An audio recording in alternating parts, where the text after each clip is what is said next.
This week on The Watchman, welcome to the largest man-made cave complex in all of Israel. This is Zedekiah's cave. That's King Zedekiah, the last of the kings of Judah, the final king in the Davidic line. Did he attempt to flee through this massive series of caves as the Babylonians were closing in and the destruction of Jerusalem was at hand? And you see the chisel marks all around me here were stones from this quarry used to help build the first temple, Solomon's temple, perhaps the second temple, Herod's temple. Well, our good friend Danny the Digger Herman is back to help us unlock the ancient mysteries of Zedekiah's cave. So come with us as we go deep underground into one of the true hidden gems of Jerusalem.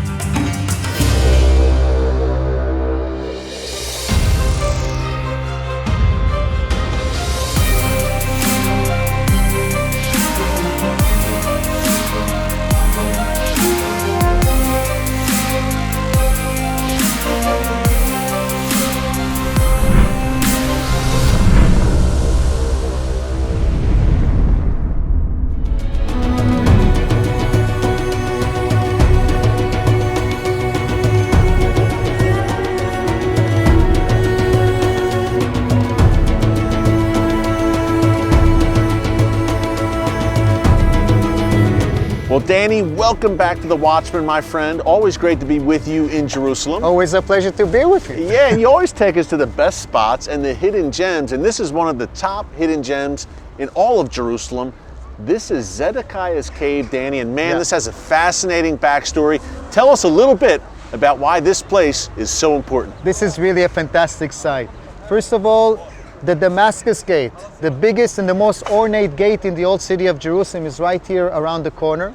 These are the old city walls. These cliffs and walls stood against the Crusaders when they stormed over the city. Later, they were rebuilt by Suleiman the Magnificent and are standing to this day. Okay, Rockefeller Museum, Mount of Olives, the Garden Tomb, they're all around here. This is the heartbeat of Jerusalem here. We're in the center of Jerusalem in the shadow of the old city.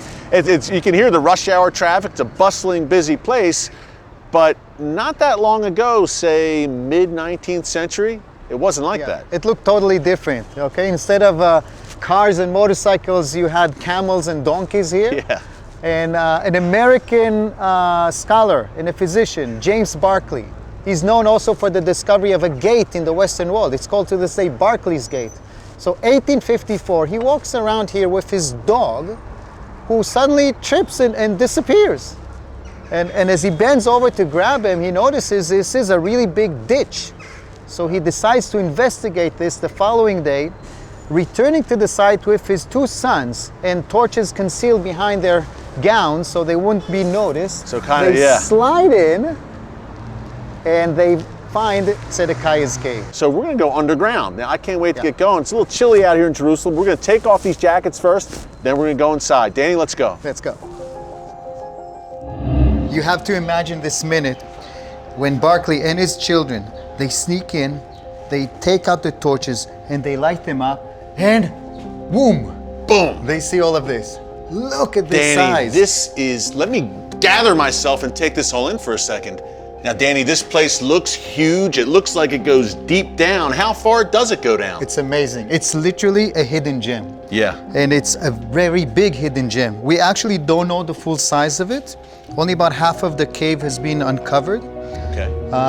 It's got a lot of evidence of quarrying activity. This was definitely a quarry. And in fact, it's the biggest man-made cave in all of Israel. Incredible. It looks like a kind of a mysterious place, but the entrance is right on the street. Like you said, well, hey, let's go deep underground, Danny. Who knows what we'll find? Lead the way, my friend. Let me show you. Let's do it.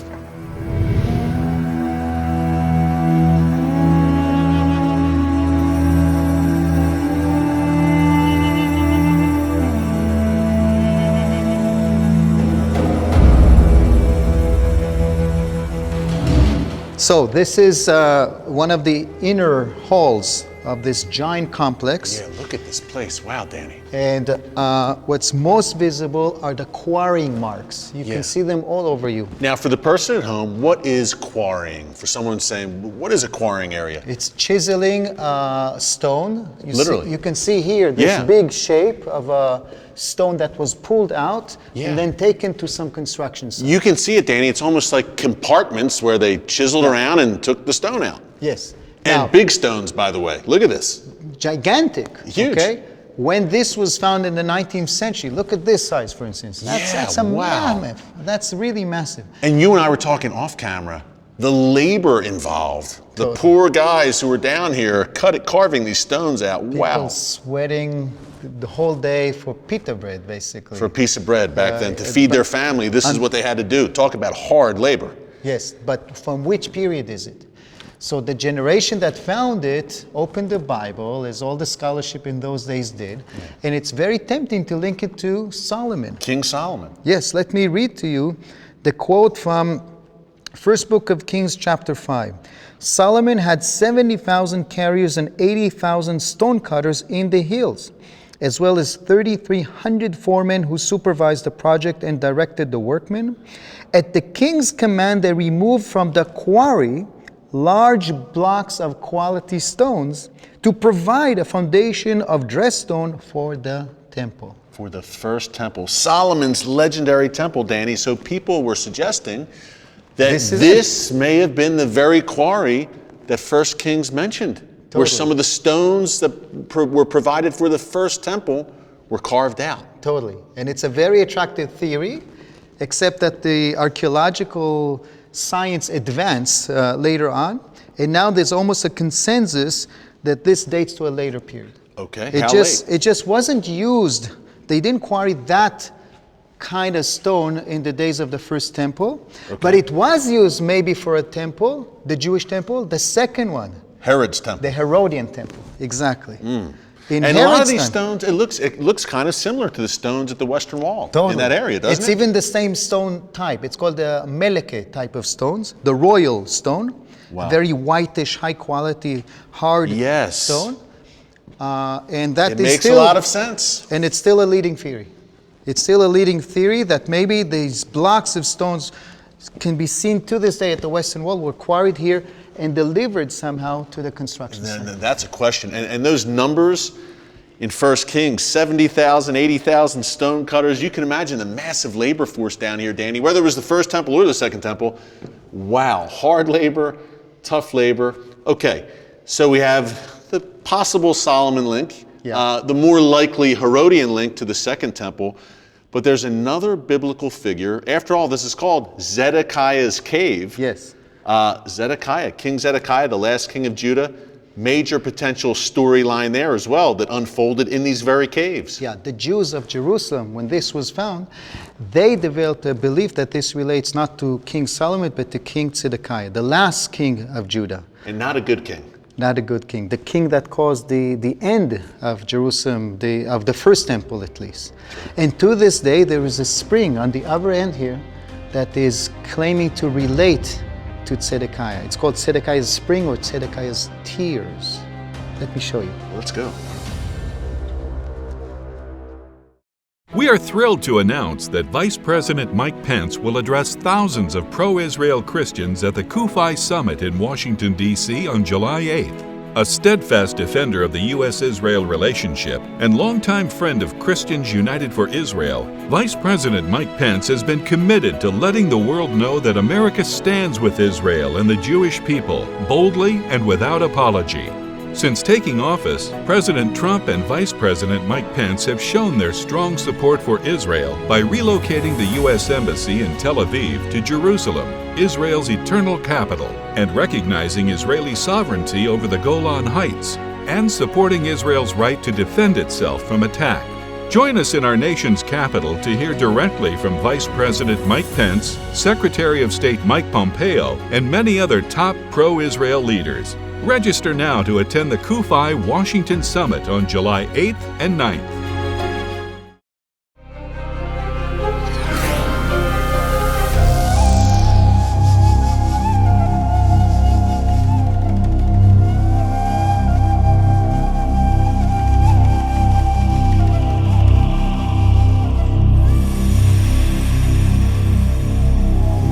Well, Danny, we talked about this site, the connection to Zedekiah. It's known as Zedekiah's cave after all, but you mentioned a water source here.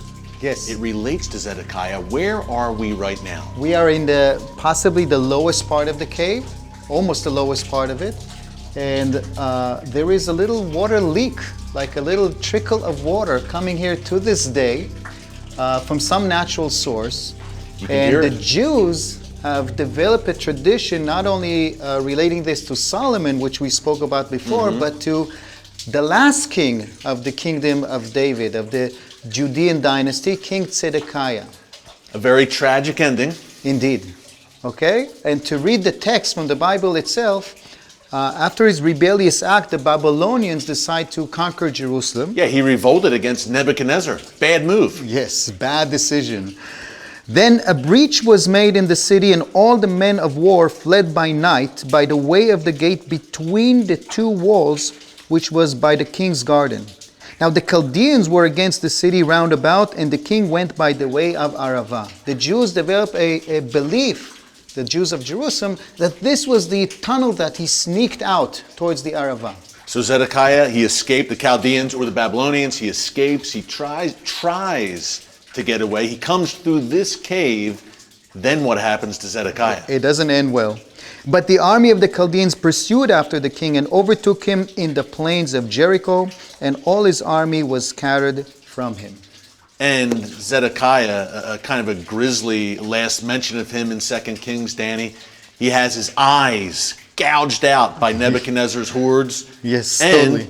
He's led away in fetters to Babylon. To Babylon. That's the last we hear of Zedekiah. And by the way, the last thing he saw before his eyes were removed was his family, his sons, being slaughtered by the Babylonians. Which also ends the Davidic lineage. It's That's the it. end of the dynasty of King David. And this is against the backdrop of Solomon's temple, the first temple, being absolutely destroyed, leveled by the Babylonians. Totally. And these water by the local Jews are the tears of Zedekiah, but not for the loss of his sons, for the fall of Jerusalem. So this site, Danny, has become famously known here in Jerusalem as Zedekiah's tears. You see this water flowing and flowing.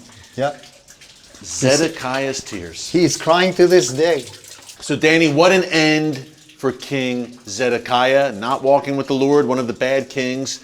He ends up with his eyes gouged out. Before they're gouged out, his last sight is his family being slaughtered before his very eyes. He's led away in fetters to Babylon. Yeah. He's never heard from again. But that's not the end of the story in Zedekiah's cave. There's more to see here, Yes. right? There's actually new research done in recent years trying to generate more data about the history and the function of this cave. Really fantastic stuff. Let me show you. This is going to be good. Let's go, Danny. Lead the way.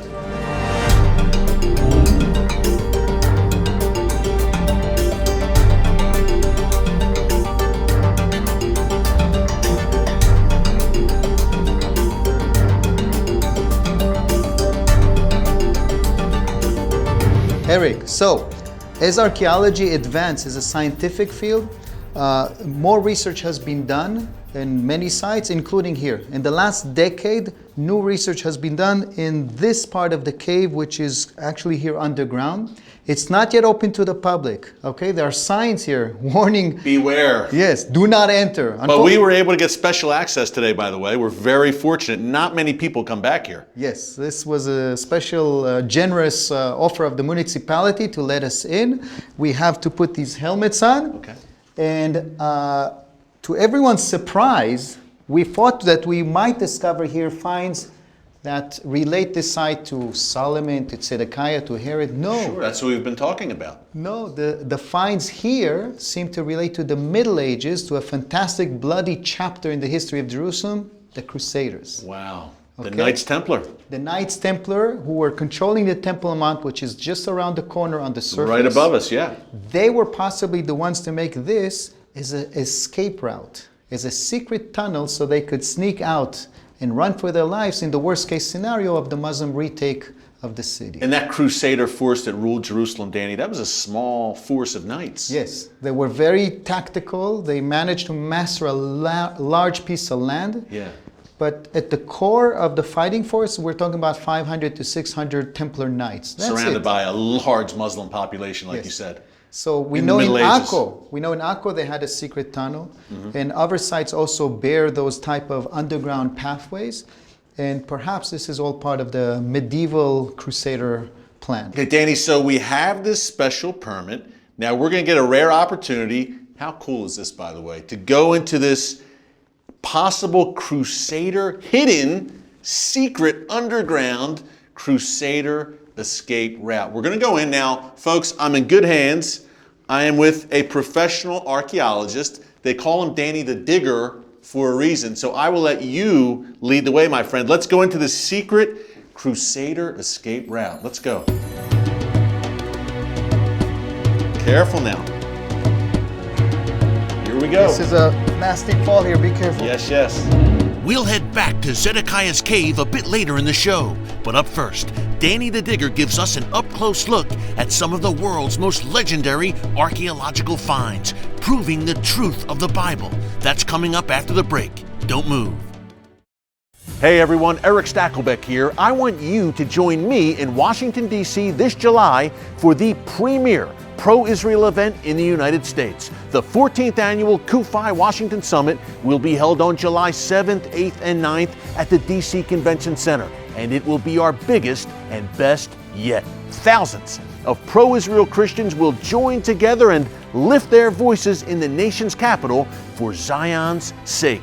CUFI's founder and chairman, the one and only Pastor John Hagee, will be there. He'll be joined by the U.S. Ambassador to Israel, David Friedman, and many other very special guests. But most importantly, attending CUFI's Washington Summit gives you the chance to personally deliver a strong pro-Israel message to your members of Congress. I'll be in D.C. this summer, and I hope you'll be there too to raise your voice for Israel for such a time as this.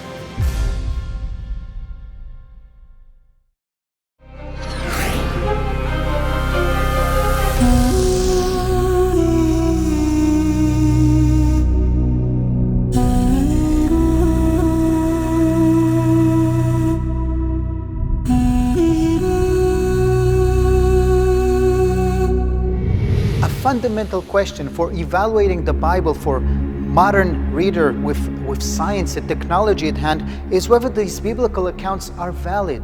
Can we find evidence? Can we find architecture from the Iron Age, from the time of the United Monarchy? Can we find evidence of David and Solomon and Achav and Hezekiah? Well, since the 19th century, various expeditions have been excavating in different sites across the land, but only in the 1990s did we finally find, for the first and only time to this day, an inscription to mention David.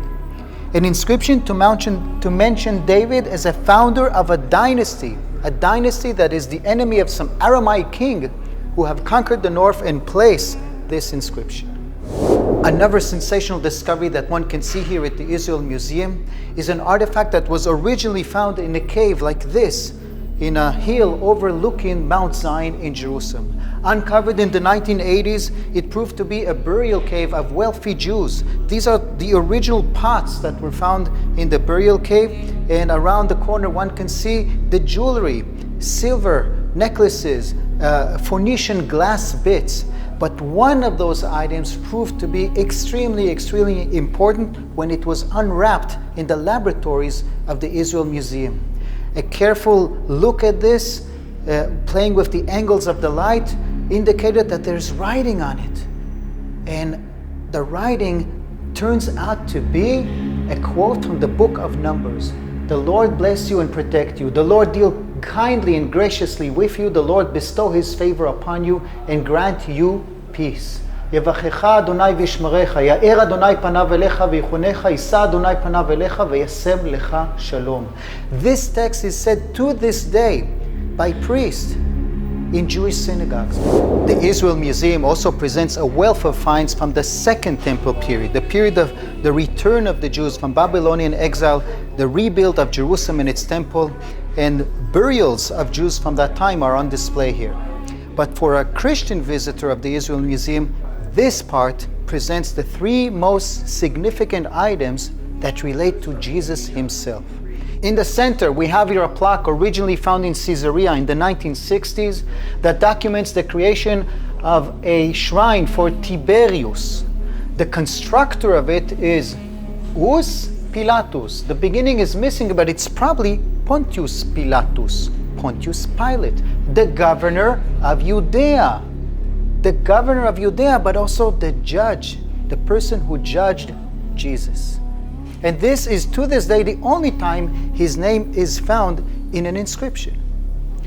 On the left, one can see a bone box that was used for secondary burial in that time frame of Jesus. It's very nicely decorated. It must be of a person of a high class. And indeed, the inscription engraved on the side indicates it's the tomb of Yehosef Bar Caiaphas. This is Caiaphas, the high priest that interrogated Jesus. And on the right side, one can see another bone box of obviously someone of a lower class. We only know his name, Yehochanan, son of Chagakol. We know nothing about him from any historical document, but the reason it's such an important discovery is because among the bones found inside that bone box, one bone, a heel bone, was found with a nail piercing it. This is evidence of crucifixion, and the only evidence ever found in the whole Roman Empire for crucifixion. One of the unique features here at the Israel Museum that relates to the artifacts we saw in the archaeological display, items relating to Jesus, is this model, a 1:50 scale model of Jerusalem, a presumed image of the city some 2,000 years ago in the days of Jesus. In the heart of it stood the temple in full glory, and millions of Jews coming from all over the world would come here to offer sacrifices in front of the building that in the days of Solomon held the Ark of the Covenant. And yet this sacrificial activity was held by a group of priests, Kohanim, that were operating this in a monopolistic and corrupted way. And one of the few people that dared speaking against them was Jesus. Another group that we know about them now, only in modern times, was a group calling itself the Yachad, who decided to replace the sacrificial activity by going to the desert and living a spiritual lifestyle that involves prayers. This group created a library, but eventually they had to hide that library because the Romans were advancing, and that library was left there for 2,000 years until our times. These are the famous Dead Sea Scrolls. Such an amazing discovery that has a special display here at the Israel Museum, the Shrine of the Book. The Shrine of the Book houses a selection of the Dead Sea Scrolls. Here, for instance, one can see a mysterious depiction of a futuristic war between sons of light and sons of darkness. But you also have here copies of the Old Testament, interpretation on the Old Testament, hymns and prayers that this community created and followed, and the most significant scroll, the community rule, a selection of codes and rules that one must follow if it wants to join these people who call themselves the Yachad. And what's interesting is that these rules are strikingly similar to one figure from the New Testament, John the Baptist. They both resented the temple, they both went to the desert, they both expected the end of days to come soon. The Dead Sea Scrolls with John the Baptist are in a way the cradle of Christianity. Up next, we head back to Zedekiah's cave for the exciting conclusion with Danny the Digger. Stick around. The silence of millions of Christian bystanders during Hitler's rise to power emboldened the Nazis to carry out their evil extermination plan against the Jewish people. Today, anti-Semitism is on the rise again, and some are even claiming the Holocaust never happened. As Christians, we must not be silent in response to these lies. To see evil and not call it evil is evil. Not to act is to act. Not to speak is to speak. This month, CUFI is offering a powerful new mini-book, The Sin of Silence, which documents the first-hand accounts of both the perpetrators and witnesses of the Holocaust. As the generation that experienced the Holocaust disappears, we must keep the memories of these witnesses alive to ensure that such a horror never happens again. Call Christians United for Israel at 210-477-4714 or go to kufi.org/silence to receive your copy of The Sin of Silence when you support CUFI with a gift of any amount.